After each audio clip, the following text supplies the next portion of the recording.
بزاف ديال الناس كيدويو على القضيه ديال البق اللي منتشر في باريس، ولكن هذا البق راه كان شحال هادي في فرنسا. المهم بحكم انني كنت في مارسي كان تما البق، كنت في واحد الدار في الغد اللي تلقى الحبوب طباط حمرين هنا ما فهمتش.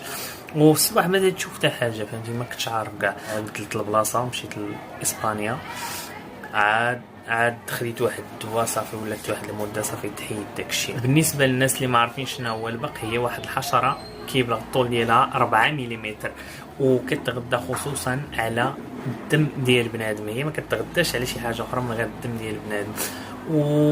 والعمر ديالها غالبا 3 شهور كتموت. ولكن في 3 شهور هذه كتبيض بزاف ديال البيضات اللي قدر يخلفوا الخلافه. داكشي الخلافه واش يعضوا بنادم.